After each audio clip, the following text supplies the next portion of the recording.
주일 3부 예배 주시는 하나님 말씀 열왕기상 17장 17절에서 24절까지의 말씀입니다. 이 말씀 화면에 띄어지게 될 텐데 교도로 말씀 읽을 때 살아계신 하나님의 음성을 듣는 시간이 되시기 바랍니다. 2일 후에 그 집 주인 되는 여인의 아들이 병들어 증세가 심히 위중하다가 숨이 끊어진지라.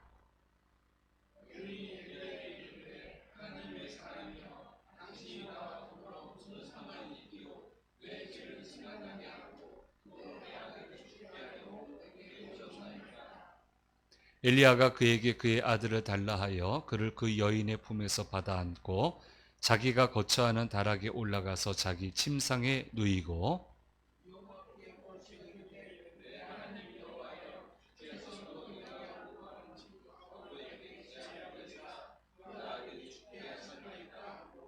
그 아이 위에 몸을 3번 펴서 엎드리고 여호와께 부르짖어 이르되 내 하나님 여호와여 원하건대 이 아이의 혼으로 그의 몸에 돌아오게 하옵소서 하니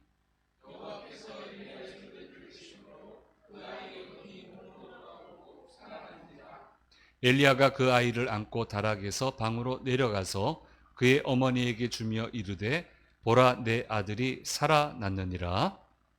여인이 엘리야에게 이르되 내가 이제야 당신은 하나님의 사람이시요 당신의 입에 있는 여호와의 말씀이 진실한 줄 아노라 하니라.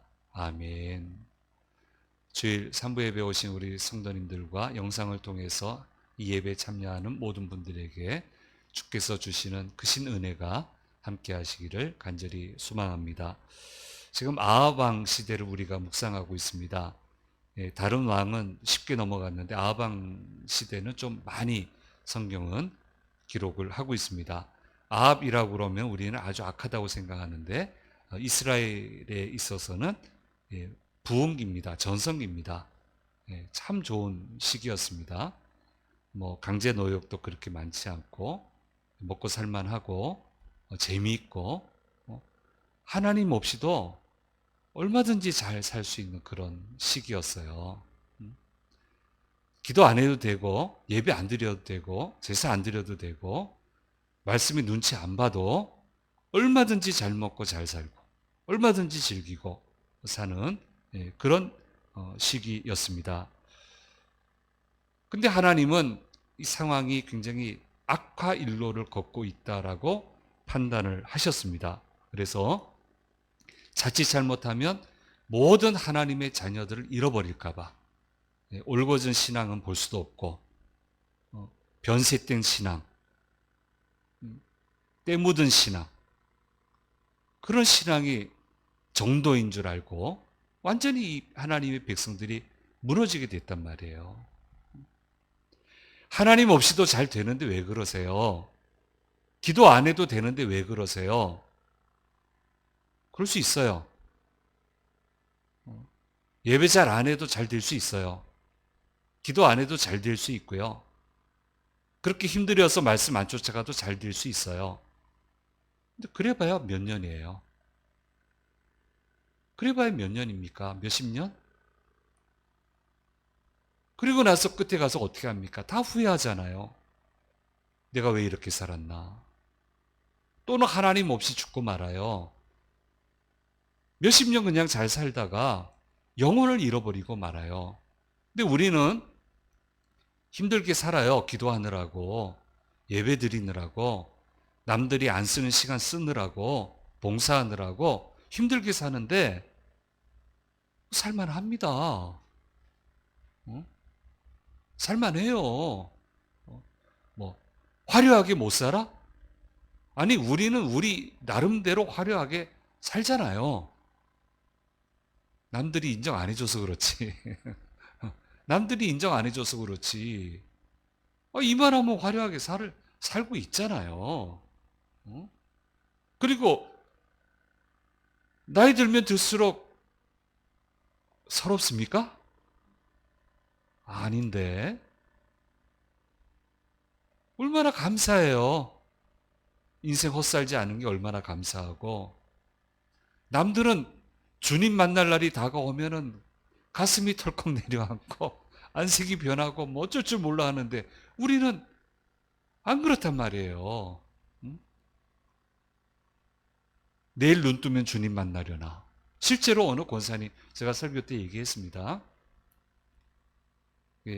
요양시설에 있는 권사님인데 아주 인텔리, 재력도 있고 그런 권사님이었는데 이제 본인을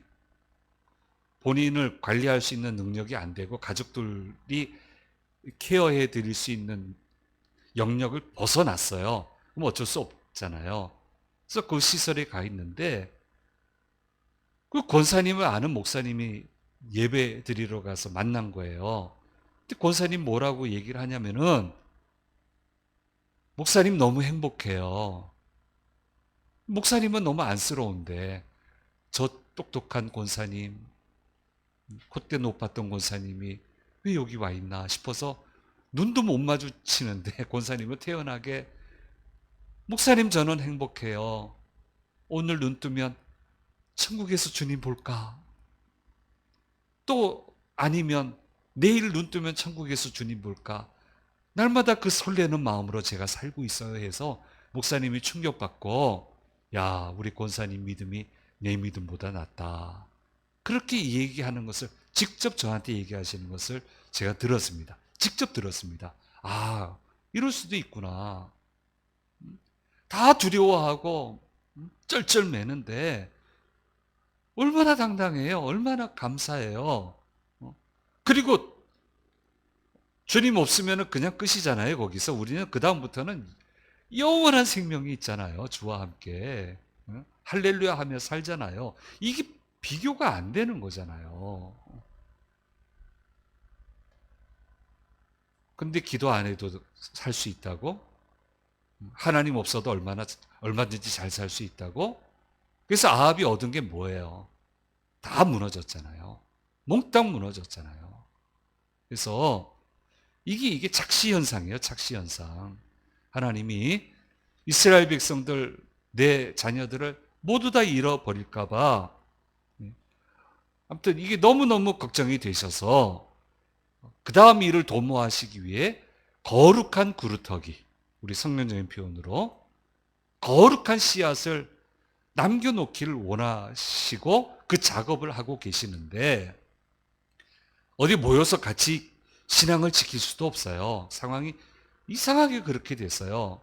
그러니까 제각기 흩어져서 믿음 생활 하는데 바라보고 신앙생활 할 수 있는 롤 모델이 필요하잖아요. 그래서 하나님이 롤 모델을 지금 세우시는 거예요. 그래서 디셉 사람 엘리야를 롤 모델로 세우시고 극적인 상황을 일으키시면서 거기서 하나님을 굳게 믿는 엘리야가 어떻게 승리하는지를 보게 하시고 아 하나님 믿으면 이렇게 될 수 있구나라는 용기를 내게 해서 이스라엘이 다시 재기할 수 있도록 하기 위한 그런 작업을 오늘 말씀에서도 하고 계시는 것을 보게 됩니다. 하나님은 엘리야를 통해서 세 가지의 놀라운 일들을 행하고 계십니다. 첫째는 비가 오지 않게 하시고 있습니다. 이를 통해서 비와 풍요를 주관하시는 것은 바알이 아니고 하나님이시다라고 하는 것을 분명하게 보여주시고 있습니다. 두 번째 놀라운 일은 그릿 시냇가에 숨은 엘리야를 까마귀를 통해 양식을 공급하십니다. 떡을 이렇게 공급을 해주시고요. 그리고 마지막 남은 음식으로 엘리야의 명을 따라 그를 섬긴 사르밧 과부의 곡식동 가루와 기름통이 마르지 않게 하심으로 먹고 사는 문제는 바로 하나님이 주관하신다라고 하는 것을 보여주시고 계십니다. 하나님이 주관하세요. 그리고 세 번째 놀라운 일은 오늘 본문에서 묵상하게 되겠습니다마는 죽은 아이를 다시 살리게 함으로 생과 사를 주관하시는 분은 바로 하나님이시다라고 하는 것을 엘리야의 세 가지 놀라운 기적의 사건을 통해서 우리에게 보여주시고 있습니다. 모든 기적이 아주 극적이고요. 아주 강력합니다. 이렇게 극적이고 강력하지 않으면 백성들에게 주목을 끌 수 없게 되고 백성들이 다시 한번 하나님과 바알에 대해서 생각할 여지를 줄 수 없게 되기 때문입니다. 그리고 이렇게 놀라운 일을 해냈다고 하는 여론이 형성이 안 되면 엘리야는 왕 앞에 갈 수가 없어요. 왕과 말을 섞을 수가 없어요. 그리고 이런 강력한 기적의 사건이 일어나지 않으면 엘리야는 용기를 낼 수가 없어요. 그래서 이 놀라운 일을 행하시면서 하나님의 살아계심을 보여주시고 있고 이렇게 강력한 방법을 동원하시고 계시는 것을 보게 됩니다. 이스라엘 바알 숭배 신앙의 핵심부에는 왕비 이세벨이 있다고 우리 말씀을 들었고 이세벨의 고향이 사르밧이라고 했는데 하나님이 엘리야를 사르밧으로 보내고 거기에 가난한 과부의 공개를 받으며 살게 하셨습니다. 얼마나 재미있겠어요. 분명히 곡식 가루통에 곡식 가루를 오늘 다 먹었거든요. 근데 내일 가서 보면은 있어요. 가루로 떡을 구울 기름을 오늘 분명히 다 썼어요. 근데 자고 나서 그 다음날 가서 보니까 또 기름이 있어요. 얼마나 재밌어요. 아무것도 안 나봐도 걱정될 게 없잖아요. 얼마나 재밌어요. 얼마나 자랑하겠어요. 주변 사람들이 얼마나 부러워했겠어요. 당신은 참 좋겠다. 어쩌면 그런 일이 일어나냐. 참 좋겠다. 꿈 같은 나날들을 보내고 있었습니다. 그런데 과부의 유일한 아들인 독자가 병이 들어 죽어버리고 말았습니다. 그러면서 엘리야와 이 과부 사이에 밀월 관계가 깨어져 버리고 말게 되는데 자, 이때부터 원망이 나오게 됩니다. 오늘 17장 18절 말씀에 말씀하고 있습니다. 같이 읽겠습니다. 여인이 엘리야에게 이르되 하나님의 사람이여 당신이 나와 더불어 무슨 상관이 있기로 내 죄를 생각나게 하고 또 내 아들을 죽게 하려고 내게 오셨나이까. 황홀합니다. 어제 방금 전까지는 그렇게 했다가 그럴 수밖에 없겠죠. 왜 내 죄를 생각나게 하고 내 아들을 죽이려고 여기 왔냐고 아주 난감하게 됐고요. 엘리야에게도 이 일은 악몽 같은 일이었습니다. 너무 당혹스러운 일이에요. 목사가 가면 문제가 해결이 돼야 되는데 목사가 갔는데 문제가 더 꼬여요. 이건 악몽이에요. 이건 악몽. 그래서 어려운 일이 있을 때는 정말 기도하고 갑니다.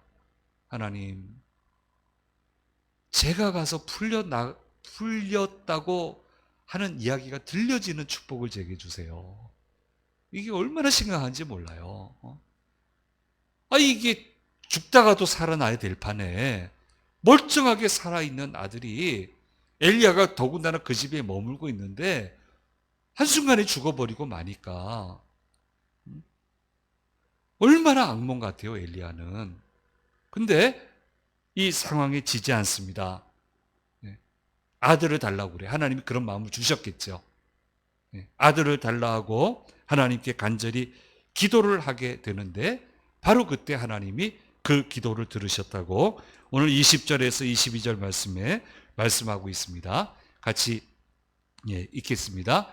여호와께 부르짖어 이르되 내 하나님 여호와여 주께서도 내가 우고하는 집 과부에게 재앙을 내리사 그 아들이 죽게 하셨나이까 하고 그 아이 위에 몸을 3번 펴서 엎드리고 여호와께 부르짖어 이르되 내 하나님 여호와여 원하건대 이 아이의 혼으로 그의 몸에 돌아오게 하옵소서 하니 여호와께서 엘리야의 소리를 들으심으로 그 아이의 혼이 몸으로 돌아오고 살아난지라.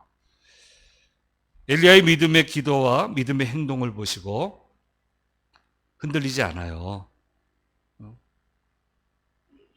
정말 큰 일이 일어났는데 그 상황에서도 하나님의 소리를 들을 침착함이 있어요. 믿음 좋다는 건 이런 거예요. 흔들리지 않아요. 엘리야의 믿음의 기도와 믿음의 행동을 보시고 하나님은 과부의 아이를 살려주시는 것을 보게 됩니다. 그래서 이를 통해서 엘리야 편에서 보면은 믿음의 확신을 가지게 됐어요. 그다음에 믿음이 담대해지게 됐어요. 무슨 일이 생겨도 아무 상관없다.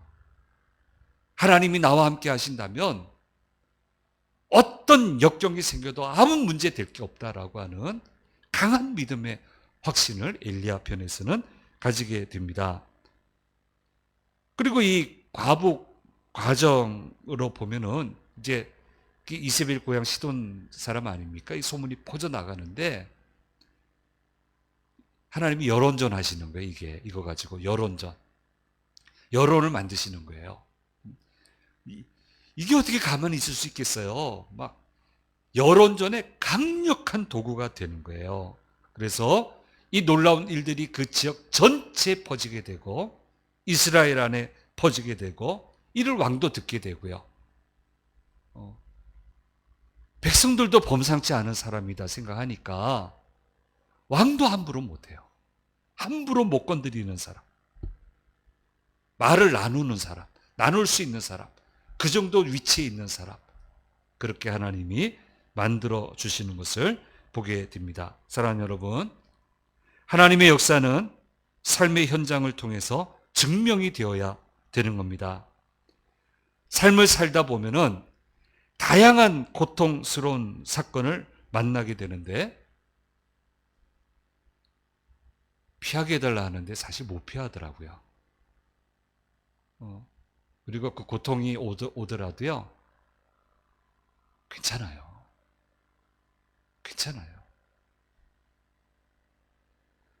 근데 그 사건 속에서 하나님이 증명이 돼야 돼요. 증명되면 되는 거예요. 하나님의 역사하심이, 하나님의 살아계심이 증명되면 되는 거예요. 그러면 그 증명의 과정을 통해서 나도 믿음의 확신을 가질 수 있게 되고, 나의 그 사건을 통해서 하나님이 증명이 되면 주변의 사람들이 나를 조심하게 되고, 하나님을 생각하게 되고, 하나님께 돌아오는 그런 계기가 될 수 있다는 것을 우리는 잊어서는 안 됩니다. 그래서 하나님의 역사는 말로 되는 게 아니고 삶의 현장 속에서 증명이 돼야 돼요. 고통스럽죠. 근데 고통에 지면 안 돼요. 당혹스럽죠. 그 당혹에 지면 안 돼요. 그러므로 큰 믿음은 그냥 만들어지는 것이 아닙니다. 큰 믿음은 이론으로 만들어지는 게 아니고, 큰 믿음은 말로만 만들어지는 게 아닙니다. 이론도 중요하지만 실전 경험이 매우 중요합니다. 내가 경험해 봐야 되는 거예요. 벼랑 끝까지 몰리고 인생 사는데 벼랑 끝까지 안 몰리는 인생이 어디 있어요? 다 벼랑 끝까지 몰리지. 몰린 게 중요한 게 아니고 거기에 몰렸어도 하나님의 살아계심을 증명해내는 게 중요한 거죠. 그러면 되잖아요. 몰렸다고 막 흔들리고 기도 잃어버리고 예배를 잃어버리고 찬양을 잃어버리고 그러면 안 되고 거기에서 하나님의 살아계심 증명하면 된단 말이에요. 그렇게 해주신단 말이에요. 두세 번 말씀드렸지만 한 번 더 말씀드린다면 항공사역에 대해서 제가 말씀드렸습니다. 제가 사역을 했으니까. 주께서 계시를 하셨고 길을 인도하셨고 술술 일이 풀렸고 그래서 잘 추진해 오고 있었어요. 하나님 기뻐하시는 거구나. 나보고 하라고 하시는 거구나.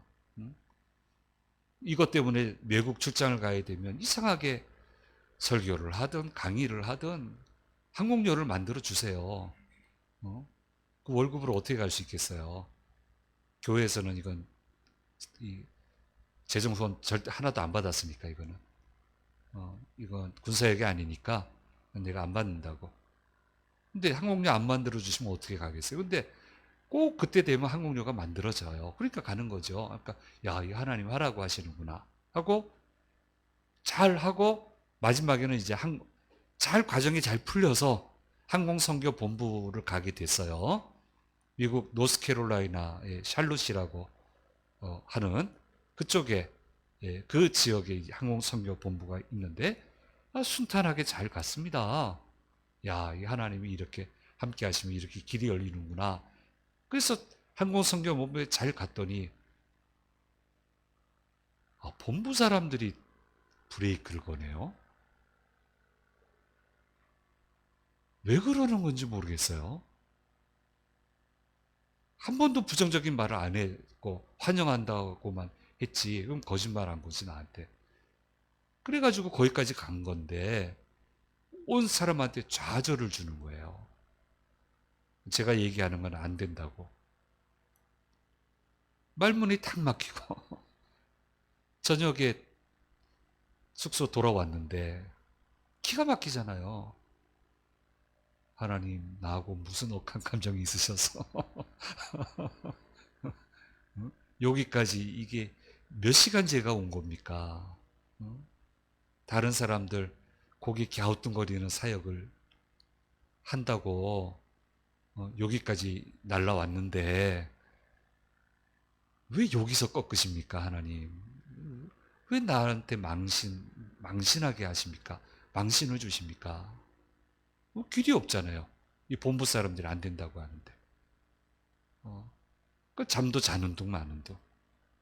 근데 뭐 한국에서 사람이 왔다니까 지역 유지인 크리스찬이 아침 식사 대접하겠다고 지역 맛집, 허름한 집입니다. 지역 맛집에 저를 초대해서 저를 안내하는 그 선교사님하고 차를 타고 가는데, 예, 뿔 달린 사슴하고 로드킬이 있었어요. 예, 정면으로 받았습니다. 나는 봤는데 운전하는 분은 못 봤어요. 하는 사이에 받치는데 정면으로 받았어요. 그래서 순간적으로 사람이 그럴 때는 필름이 확 돌아갑니다.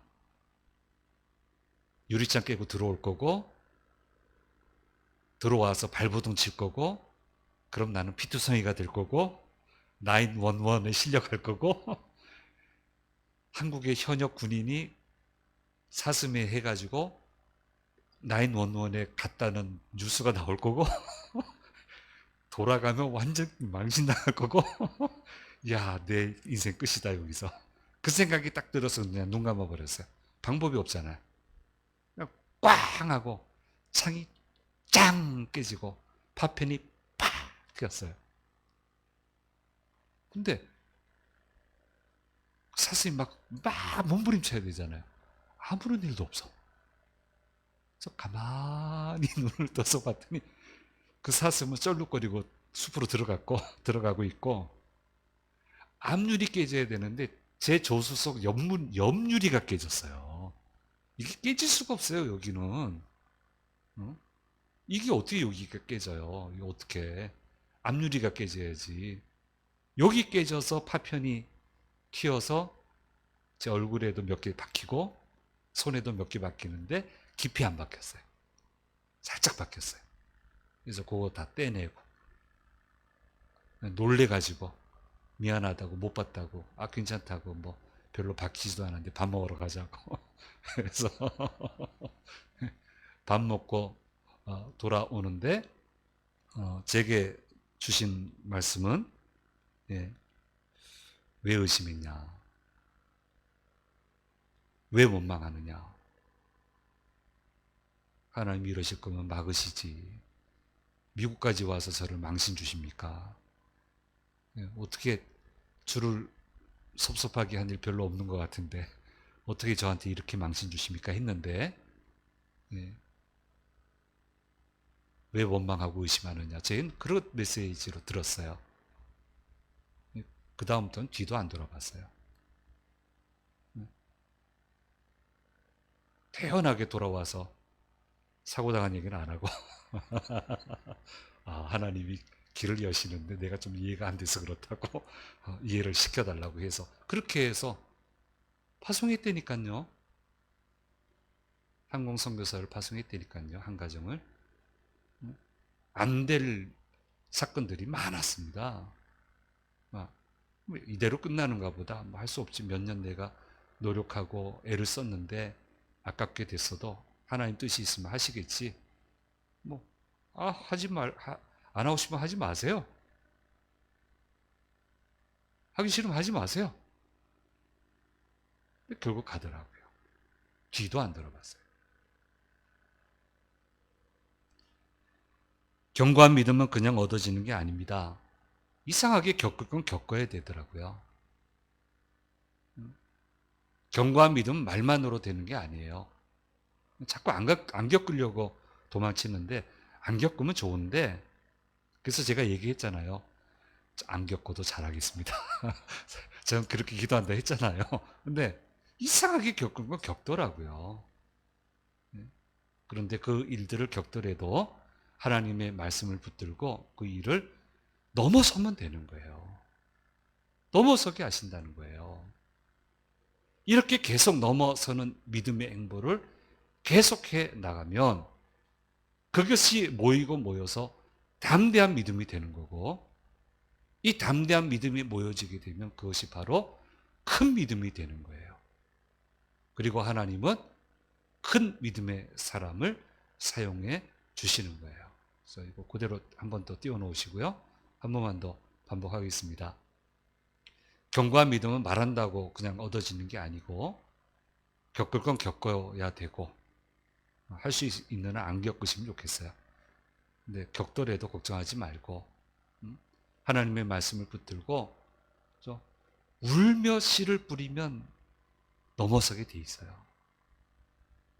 울 땐 울고 울어도 씨를 뿌릴 건 뿌리고, 그러면 넘어서요.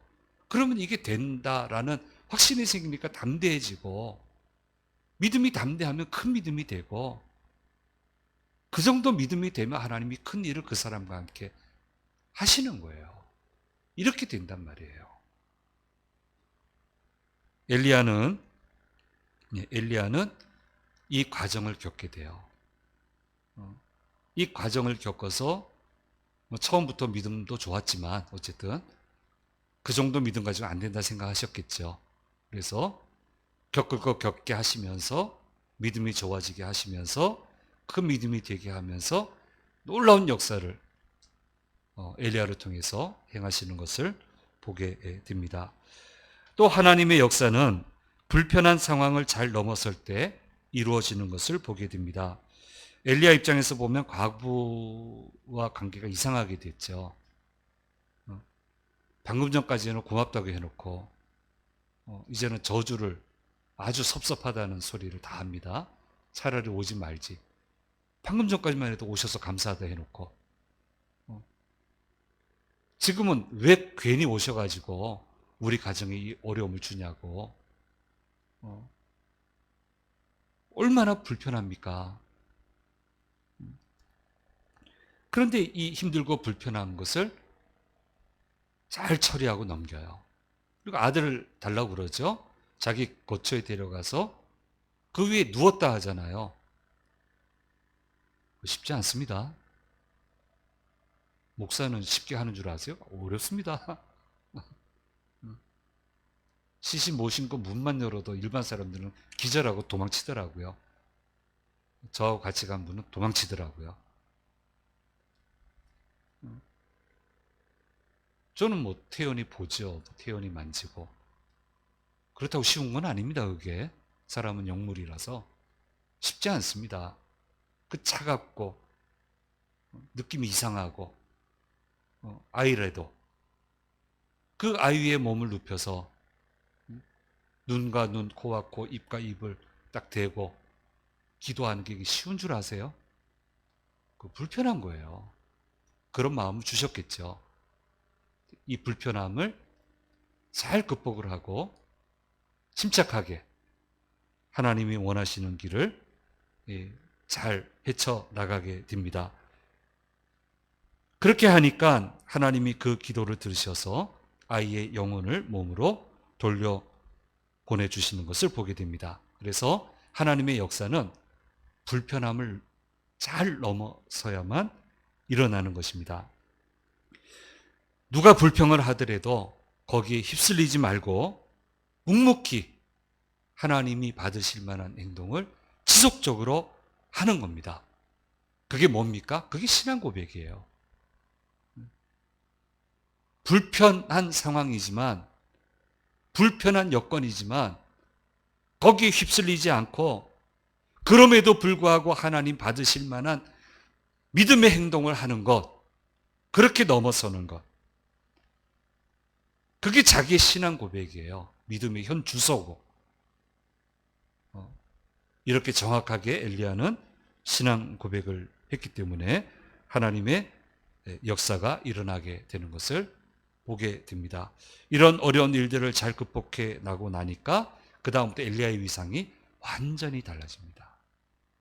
거기에서 꺾였으면, 휩쓸렸으면 이 정도 위상은 되지 못합니다.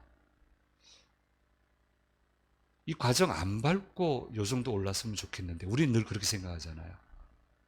하나님이 은혜 주시면. 근데 하나님이 은혜 주셨는데 이 길을 걸었어요. 우리는 하나님이 은혜를 주시면 이런 근처는 안 가고 가야 된다 생각해요. 근데 하나님의 방법은 틀렸어요. 이 길을 통해서 거기 다다르게 하신 거예요. 이걸 우리가 좀 생각을 해야 되고요. 이 과정을 거치면서 엘리야 본인 스스로도 달라졌어요. 믿음의 내용이 달라지고 깊이가 달라지고 행동이 달라지고, 이 모든 모습을 보면서 오늘 17장 24절 말씀에 여인이 이렇게 고백을 하게 됩니다. 우리 같이 한 목소리로 말씀 읽도록 하겠습니다. 읽겠습니다. 여인이 엘리야에게 이르되 내가 이제야 당신은 하나님의 사람이시여 당신의 입에 있는 여호와의 말씀이 진실한 줄 아노라 하니라. 이건 여인의 고백이고, 이제 다음 시간에 보면은 이제 다다음 시간까지 바알과 아세라 선지자하고 싸우는데 태연해요. 겪어봤잖아요. 태연해. 아랑곳하지 않아. 주저함이 없어요. 그래야만 그 싸움은 이길 수 있다. 그래서 이 과정을 거치는 거예요. 날 미워하셔서가 아니고, 날 애먹이려고 하시는 게 아니고, 이걸 겪어야만 그 일을 해낼 수가 있으니까 이렇게 단련시켜 나가는 것을 오늘 본문 말씀을 통해서 우리에게 보여주시고 있습니다. 사랑하는 여러분, 우리의 믿음이 잘 증명이 되면 좋겠습니다. 침착하게 좀 잘 생각하시고 나는 어떤 믿음이 증명되고 있는지, 내 믿음의 행보가 정말 신앙 고백적인 행보인지, 어느 정도 선에까지 와 있는지 다시 한번 좀 생각을 해보시고요. 뭐 안 믿어도 그렇게 충성하래도 잘만 산다. 속지 마세요. 속지 마세요. 그 잘 사는 거 아니에요. 절대로 그런 거 아니에요. 그래서 우리는 믿음의 행보를 잘해서 하나님이 기뻐하시고 하나님이 쓰실 만한 그런 귀한 믿음의 사람이 되고 믿음의 길을 걸어가야 될 것입니다. 기도하겠습니다. 귀하신 주님, 죽은 아이를 되살리는 엘리야의 믿음의 행보를 통해서 우리에게 들려주시는 주님의 음성을 들었습니다.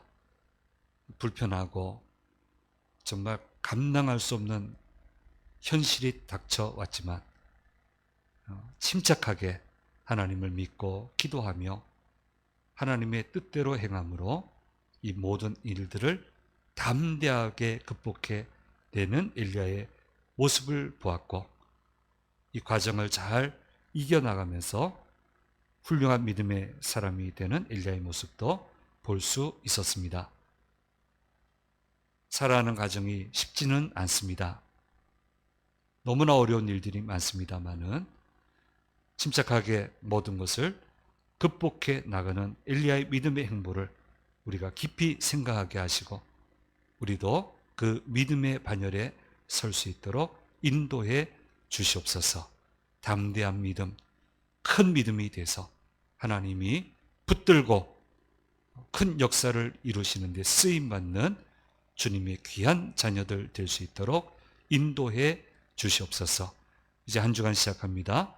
모든 위험에서 건지시고 넉넉히 이기는 복된 한 주간이 되도록 인도해 주시옵소서. 감사드리고 우리 주 예수 그리스도의 이름으로 기도드립니다. 아멘.